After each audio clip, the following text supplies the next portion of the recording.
첫 번째로 보히가스 까바 좀 먹어보도록 할게요. 막 영화 같은 데 보면 뻥 하는 소리 내면서 터트려야 될 것 같지만 소리를 안 내고 딸수록 구수입니다. 여러분 이거 따실 때 주의하셔야 될 점이 진짜 이렇게 코르크가 팡 터지면서 주변이 다치거나 손상되는 경우들이 있기 때문에 이 위를 항상 누른 상태에서 하시면 좋습니다. 이게 오는 과정에서 흔들리거나 그랬을 경우에 굉장히 이제 폭발적으로 팡 터지는 경우가 있어요. 이 상태에서 얘를 돌려야 돼요.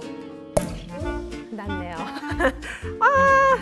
이제 오면서 좀 흔들렸다 보시면 될 것 같아요. 이게 기포를 보려면 플루트 잔에 따라야 되긴 하는데 오늘은 이 잔액을 한번 마셔볼게요. 이게 약간 제가 맡았을 때는 제일 특징적으로 나는 게 익은 사과 향이 나요. 이게 엑스트라 불이라 그래서 센 맛이 아니고 단맛이 조금 더 정제되어 있다고 보면 좋을 것 같아요. 똑같은 스페인에서 생산되는 까바인데 어떻게 맛의 차이가 있나 보겠습니다. 제가 느낄 때는 아까보다는 조금 덜 익은 사과 맛이에요. 조금 더 레몬한 시트러스한 맛이 좀 더 납니다. 세 번째 와인을 먹어볼 거예요. 페라스 가우다라는 와인인데 보면 지금 예쁜 볏짚색이 보이는 걸 볼 수 있죠. 소개할 때 해안가에서 해풍을 맞고 자란 포도라서 짭짤한 맛이 일품이라고 했는데 진짜 짭짤한 맛이 느껴지는지 한번 먹어보도록 하겠습니다. 너무 맛있어요.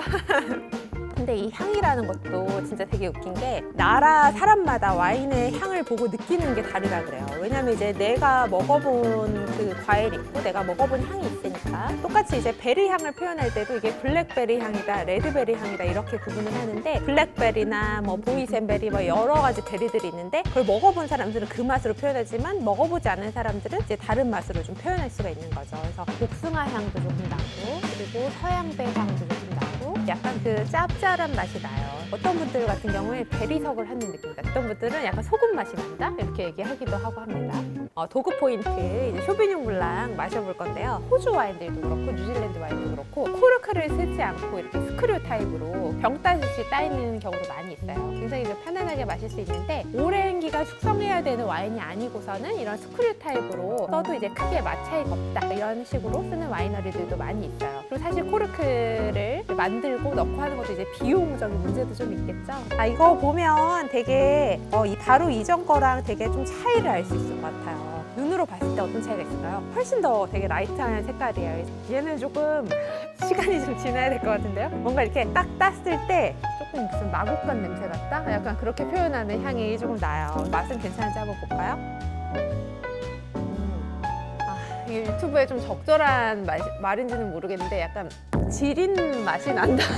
이게 사실은 되게 맛있는 와인인데 제가 알던 도그 포인트는 조금 더 상큼하고 복숭아 향이 나는데 이게 오늘 이게 지금 바로 맛평가하기에는 무리지 않나라는 생각이 좀 드네요. 겉으로 볼 때는 사실은 거의 몰라요. 그런데 이게 약간 너무 뜨거운 온도에 배로 배송되는 경우가 많기 때문에 만약에 온도에 노출이 됐다? 근데 이런 스크류 타입은 알 수가 없어요. 근데 이렇게 코르크가 있고 하는 타입은 한번 끓어 넘치는 경우에는 이 여기에 이제 묻어 있는 경우들이 있고 이게 잘 안 열리는 경우들이 있고 이 라벨 자체가 위에 있는 막 자체가 손상되어 있는 경우가 있어요. 그래서 그런 와인들을 좀 고르지 않으면 좋은데 사실 이런 스크류 타입은 좀 알 수가 없죠. 우리 이제 마지막 와인이에요. 리슬링. 이거는 저도 안 마셔본 거라서 사실 좀 마셔보고 좀 봐야 되는데 제가 말한 그런 휘발유의 느낌이 있는지 그리고 조금 기존에 마셨던 앞선 와인들보다 좀 달콤한지 한번 먹어보도록 하겠습니다. 색깔은 아까 먹었던 그 테라스 가우다 정도의 노란색인 것 같아요.